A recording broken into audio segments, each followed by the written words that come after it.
नमस्कार।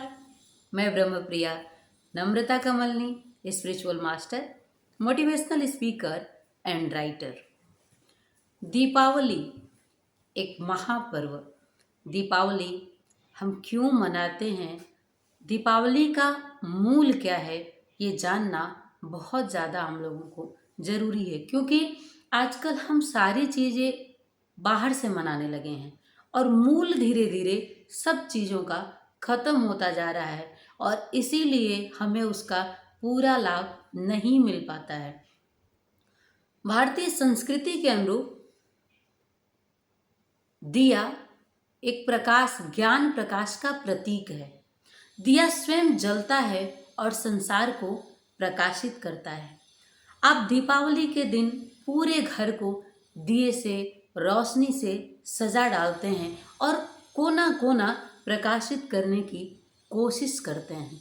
लेकिन जो मूल है, प्रतीक को माध्यम बनाते हुए आपके अंतर जगत को प्रकाशित करना दीपावली का मूल है। हमारे ऋषियों ने किसी भी चीज़ की जब शुरुआत की तो उसके मूल में ईश्वर छुपा था, उसके मूल में आपकी आत्मा छुपी थी। लेकिन आज हम सारी चीज़ें बहुत ही बाह्य दृष्टिकोण से लेते हैं और उसी दृष्टिकोण के अनुरूप हम तीज त्योहारों को मनाते भी हैं।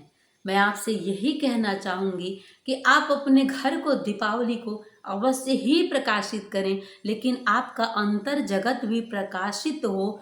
माँ लक्ष्मी से आप ये भी प्रार्थना अवश्य ही कीजिएगा। ब्रह्म को भी प्रकाश स्वरूप माना गया है। जैसे आप देखते हैं ना दीपक की ज्योति को, वैसे ही प्रकाश स्वरूप ब्रह्म को भी माना गया है। ब्रह्म स्वरूप ज्ञान प्रकाश, ब्रह्म मतलब ज्ञान प्रकाश, और वो भी आपके जीवन में होना चाहिए। तभी आपके जीवन में आनंद होगा, तभी आपके जीवन में सुख होगा, तभी आपके जीवन में सुख शांति समृद्धि होगी। और दीपावली के इस पर्व पे लोग सुख शांति समृद्धि को लेकर के ही इस पर्व को मनाते हैं। माँ लक्ष्मी के नाना नाम है, नाना रूप हैं। आप माता लक्ष्मी को सिर्फ धन लक्ष्मी के रूप में जानते हैं। धन लक्ष्मी, धान्य लक्ष्मी, गज लक्ष्मी, वीर लक्ष्मी, विजय लक्ष्मी, संतान लक्ष्मी, ऐश्वर्य लक्ष्मी, इतने सारे रूप हैं माता लक्ष्मी के। आदि लक्ष्मी सबसे पहला जो आती हैं वो आदि लक्ष्मी है। तो आपको इन सब विषयों पे जानना, अलग अलग स्वरूप का अलग अलग साधनाएं हैं और अलग अलग साधनाओं का आपके जीवन में अलग अलग इफेक्ट भी आता है, उसका प्रभाव भी आता है। इसलिए मैं आप लोगों से ये कहना चाहूँगी कि आप देवी के नाना रूपों की साधनाएं भी अवश्य ही संपन्न करिए, क्योंकि आप अपने जीवन में संपूर्णता चाहते हैं। तो इसलिए मैं आपसे ये बातें कहना चाहूँगी। ये सारी बातें शास्त्र सम्मत बातें हैं। गुरु से दीक्षा, महालक्ष्मी की दीक्षा प्राप्त करके दीपावली की रात्रि को अगर आप संपन्न करते हैं तो बहुत ही शुभ फल देने वाला होता है। क्योंकि वैसे भी कहा गया है हमारे धर्मशास्त्रों, क्योंकि हम सनातनीय हैं, तो हमारे सनातन में जो धर्मशास्त्रों ने, जो ऋषियों ने कहा है, उसी के आधार पे तो हम चल रहे हैं, तो फिर उसे मानना भी चाहिए। सदगुरु के द्वारा जो मंत्र, दीक्षा, साधना आपको प्राप्त होता है वही आपके जीवन में फलित होता है। वैसे तो मंत्र हजार हैं, लेकिन कहा जाता है मंत्र कीलित है। आप अपने से जब करते हैं तो उसका उतना लाभ नहीं मिलता है जितना कि जब आप सदगुरु से प्राप्त करके मंत्र साधनाएं करते हैं। ऐसी बहुत सारी सामग्रियां हैं जो माता लक्ष्मी को बहुत ही प्रिय है। जैसे मैं आप लोगों को बताना चाहूँगी कि दिवाली में आप लोगों को पारद गणपति, पारद लक्ष्मी, पारद श्री यंत्र, पारद कुबेर अपने घर में जरूर स्थापित करना चाहिए। एक बार आप कर लेंगे तो हमेशा आप उनकी पूजा करते रहेंगे। घर में पारद की ये सामग्रियाँ रखने से बहुत ही अच्छा होता है आपके लिए। धन धान्य में वृद्धि होती है, ऐश्वर्य में वृद्धि होती है। गोमती चक्र हो गया, दक्षिणावर्ती शंख हो गया, माता का यंत्र आता है, महालक्ष्मी यंत्र आता है, वो भी आप स्थापित कर सकते हैं। कौड़ियाँ आती हैं, कमलगट्टे की माला आती है। ये सारी चीज़ों का हमारे शास्त्रों में वर्णन है कि ये माता लक्ष्मी को बहुत ही प्रिय है। और जब आप उनको अर्पित करते हैं, किसी को भी जब आप प्रेम देते हैं, जब भाव देते हैं, जब उसकी मनपसंद चीज़ें देते हैं, तो उसे अच्छा लगता है। देवी के साथ भी कुछ ऐसा ही है। तो साल भर में एक बार ये पर्व आता है।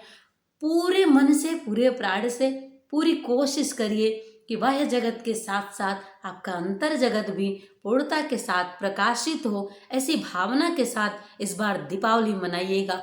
और रोशनी सिर्फ आपके घर में ही नहीं, अगल बगल भी देख लीजिएगा। कहीं कोई ऐसा तो नहीं कि जिसके घर में भोजन नहीं है, जिसके घर में है, बहुत सारी प्रॉब्लम्स होती है संसार में। तो हमें अगर ईश्वर ने सक्षम बनाया है तो हमें अवश्य ही इस बात पे भी ध्यान देना चाहिए। आप किसी को वस्त्र दे सकते हो, किसी को मिठाइयाँ वितरित कर सकते हो, किसी को भोजन दे सकते हो, किसी को दिया दे सकते हो, ताकि उनके घरों में भी रोशनी हो। दूसरी बात, एक बात आपसे निवेदन करना चाहूँगी कि कुम्हार से, जो कुम्हार दिया बनाते हैं, दिया मिट्टी का खरीदिएगा और ज़रूर जले। बहुत सारे लोग कैंडल लाते हैं और जला लेते हैं, रोशनी करने के बहुत सारे तरीके हैं, पर मिट्टी का दिया अवश्य ही जलाएं। और सिर्फ बड़ी दुकानों से ही सामान न खरीदें, छोटी दुकानों से भी आप सामान खरीदिएगा, ताकि उनके घर में भी रोशनी हो। हम मनुष्य हैं तो हमें इन सब बातों पे ध्यान अवश्य ही देना चाहिए। अगर हमारे घर में खुशियाँ हों तो बाहर भी खुशियाँ हों, इस बात का आप ध्यान देंगे तो निश्चित ही परमात्मा आपके जीवन में आपको आनंद से पूर्ण करेगा, सुख शांति समृद्धि देगा। बहुत खास है ये पर्व, इसलिए इस बात का आप ध्यान दें, आपके जीवन के लिए अच्छा होगा। अब मैं आपको ये बताना चाहूँगी कि दीपावली को आप देवी की पूजा शाम के सत्र में आप कर सकते हैं। 6:30 से 8 के बीच में, 8:30 तक आप महालक्ष्मी की जो पूजा की जाती है वो आप दीपावली की रात्रि को कर सकते हैं। मूल जो है सिंह लग्न आता है रात्रि काल में। ऐसा माना जाता है कि पूरे विश्व में माता लक्ष्मी इस समय व्याप्त रहती हैं, वैकुंठ से आती हैं धरा पे। और जो इस समय काल में उनकी पुकार करता है पूरे प्राणों से, वहाँ वो स्थापित हो जाती हैं। आपके जीवन में उनकी स्थापना हो, इसलिए मैं महालक्ष्मी का मूल मंत्र बताती हूँ आपको। 1:30 से रात्रि 1:30 से लेकर के 2:18 तक सिंह लग्न का मुहूर्त है। आप इस काल में बैठ करके श्रीम ह्रीम ह्रीम श्रीम ओम, महालक्ष्मी का ये मूल मंत्र है। आप इस मंत्र से उनकी आराधना करेंगे दीप प्रज्वलित करके, और मन से पूरे इस मंत्र को जपते हुए आप उनसे प्रार्थना करें कि हे देवी, आप हमारे जीवन में हर रूपों में स्थापित होइए, आप हमारे जीवन को पूर्ण करिए, हमारे बाह्य जगत के साथ साथ हमारे अंतर जगत को भी प्रकाशित करिए। हमारे जीवन का जो मूल लक्ष्य, कहते हैं हमारे जीवन का, मनुष्य जीवन के का मूल लक्ष्य क्या है? जब आप धरा पे आते हो तो आपके जीवन का एक ही लक्ष्य है, उस परमात्मा की आराधना। लेकिन जब हम संसार में आते हैं तो नाना प्रकार की स्थितियों में उलझते हुए अपने मूल से दूर होते चले जाते हैं। तीज त्योहार आपके जीवन में, प्रकाश पर्व, ये सब इसलिए आते हैं कि उसे माध्यम बना के आप अंतर जगत की ओर भी बढ़ते रहें। क्योंकि आपका बाह्य जगत तभी सुख में होगा, तभी शांति में होगा, जब आपका अंतर जगत भी आनंद से पूर्ण होगा, सुख शांति से पूर्ण होगा। ऐसा हो, आपका जीवन पूर्ण हो, आपका जीवन शुभ हो, मंगल हो, आपके जीवन में सब कुछ बहुत ही अच्छा हो।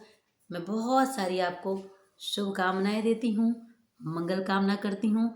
मेरा बहुत सारा प्यार, बहुत बहुत आभार।